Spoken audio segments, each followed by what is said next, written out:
Hello everyone, welcome back to D20 Sundays. I'm your host as always, Ian, the part-time Dungeon Master. This video is sponsored by a patron, so do check out my Patreon and see what you can get from being a patron. So, this video is about the Warlock. I want to play the Warlock. So, what is the Warlock? The Warlock is a spellcaster who gains his magical abilities through a pact that he made with a patron. Essentially an otherworldly being, be it, say, a long-forgotten old god, a fiend, a celestial, an archfey of some sort. Something old, something powerful. That is what your patron is when you become a warlock. You select one and you gain spells based upon what patron you have. And of course, you unlock the spells based upon your spellcasting level and what, essentially, level of spell you can cast. Such as if you go with the fiend, at first level, you get Burning Hands and Command. But at second level spells, you get Blindness, Deafness, and Scorching Ray, so on and so forth up to 5th level spells.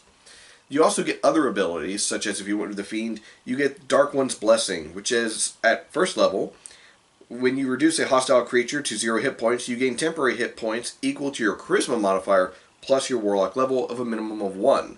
Now, I would hope that it would be more than 1, considering that as a level 1 Warlock, you would, gain some health. And then also the fact that since all of your spells and the powers go off your Charisma modifier, you would have put more points into that. Especially considering what your bread and butter is going to be. So what is the bread and butter of being a warlock? For a rogue, it's your sneak attack. You want that sneak attack damage every round. Because if you get it, that's more damage that you can put out than any other party member. Every class has their bread and butter. For paladins, if I think correctly, I want to say it's their smites. I haven't played paladin in a long time.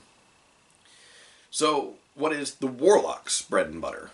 Well, it's Eldritch Blast. I can't really say it right. I've always had a problem saying it because I have a bit of a speech impediment. But Eldritch Blast is your level 0, or cantrip, spell that will be your bread and butter. Unless you're a Hexblade Warlock, and we'll get into that in a moment.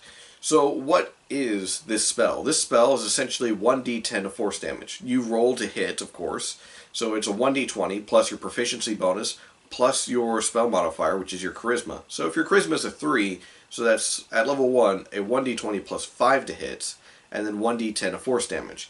But at level 2, you can unlock Eldritch Invocations, which is essentially allowing you to empower your spells and your abilities even further. And if at level 2 you take Agonizing Blast, well, guess what? Your force damage goes from a 1d10 to a 1d10 plus 3 because it goes off your Charisma modifier now. And now you're doing more damage. Not to mention, Eldritch Blast goes up every few levels. At 5th level, it turns into 2 rays. At 11th level, it turns into 3 rays. And at 17th level, it's 4 rays. Of course, you have to roll separately for each ray, but at the same time, you can hit 4 targets or 1 target. And if you hit 1 target and you have Agonizing Blast, well, that's 4d10 plus 12 damage to 1 target. You're ruining someone's day with a level 0 spell that you do not need any components in order to cast. Eek. So what about other spells? Of course, the Warlock gets other spells. You get a number based upon your level. Well, your other spells are pretty much your flavoring to your character. While, the cantrip is certainly your bread and butter, the other spells are more situational and can be changed out as needed. Of course, you don't get access to Fireball unless you take the Fiend patron, because that's the one that gives you the Fireball at once you get 3rd level spells. But essentially, when it comes down to it, being a warlock and casting spells is similar but not the same as being a wizard or sorcerer. You don't have the expansive spell list. And the reason being is because you're not really supposed to have the expansive spell list. You're supposed to be gaining spells from your patron and from any artifacts that you happen to come upon. You are a mid-ranged caster compared to the other ones, but at the same time, you can ruin someone's day just as well as a wizard or a sorcerer. Especially when you decide to get the Eldritch Invocation known as Eldritch Spear, which is essentially your Eldritch Blast now has a range of 300 feet. If you're good with your rolls, your opponent will never get close enough to hit you, because all you have to do is fire your rays and then backpedal. fire them again, and then backpedal, and just constantly stay out of their reach, and therefore, they can't hit you. Oh man, 300 feet of range. You know, that's outside of the range of most longbows, if I recall correctly. Out of the range of most breath weapons for dragons. It's out of the range of a lot of things. So you're pretty much a sniper on the battlefield with that. So let's see. What else is there for when it comes to being a warlock? Well, aside from your spells and your invocations, there's also your pacts, which is essentially a boon that your patron gives to you. After, I want to say 3rd level, your patron essentially goes, okay, hey, I like you enough to give you a gift. Now, there's 3 pacts in the player's handbook. I think there's more here in Xanathar's Guide, but I'm not 100% sure, and there's probably more in Ravnica, but it's neither here nor there. But what's important is what the boons are.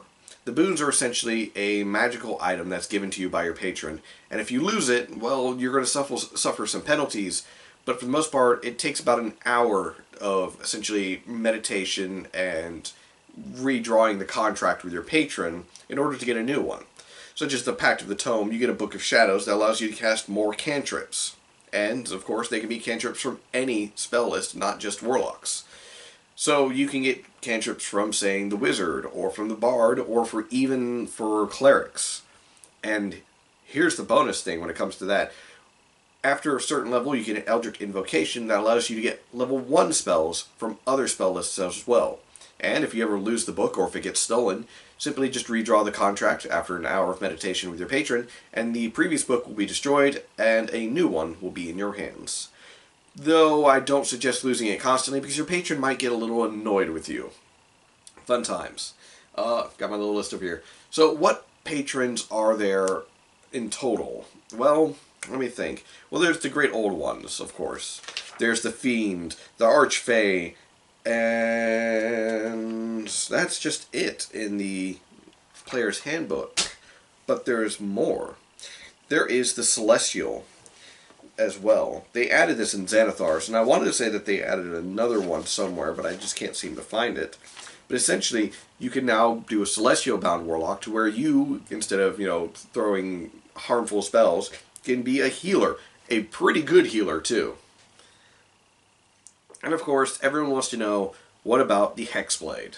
The Hexblade this, the Hexblade that. Because Ford, from Critical Role, played by Travis, is a Hexblade Warlock. Or, at least I think he's a Hexblade, or he might be a Pact of the Blade Warlock. I can never really remember. It's been a long time since I've been able to sit down and watch Critical Role.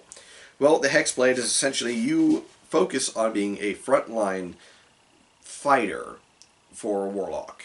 Which is... I'm not really sold on the idea, to be honest, because you have a 1d8 health versus a fighter, which is a 1d10, or a barbarian, which is a 1d12.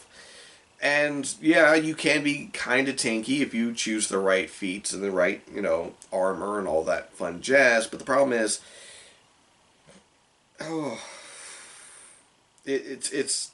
you're still kind of squishy. You're more of a spellcaster, so you're like a combat spellcaster as a Hexblade Warlock. You're going to focus on dealing damage with your sword and, casting support spells either on yourself or on your comrades versus anything else. There is an Eldritch Invocation, though, that would be extremely important if you went Hexblade or Pact of the Blade, which is Thirsting Blade, which is level 5, and you must have the Pact of the Blade feature. You can attack with your... You can attack with your packed weapon twice instead of once whenever you take the attack action on your turn. This is important because Warlocks do not get the extra attack feature. Fighters get it, Rogues get it, Barbarians get it, Paladins get it. I think every other, melee class gets it, actually. I think all melee classes gets it, including Rangers. But you're a spellcaster, so you don't really need it. So you're not going to get it, much like clerics, sorcerers, bards, and wizards. So you're pretty much a terrible fighter that knows some magic. That's the best way I could put it if you're going Hexblade. Now, I'm not saying it's completely useless, because it definitely has had its benefits in Critical Role and in other campaigns, where that player was either the tank, the off-tank, or whatever such lingo you want to use for this game, considering that it's not an MMO and there's no really tank. They just happen to be the one with the best AC, and they can provide support to the rest of the party and keep the enemy's attention. So, how would I go about playing a Warlock? Well, I'd most likely play the standard spellcaster. I'd focus on invocations that give my Eldritch Blast more range and more damage, as well as invocations that allow me to essentially be a utility to the party. Are we constantly running into languages that no one else knows? Well, there's invocation that lets you read all written languages. There's a few other invocations that let you cast Detect Magic at will without expending a spell slot. There's invocations that let you cast Shield or Mage Armor on yourself with expending a spell slot, even though those aren't normally spells that a Warlock would know.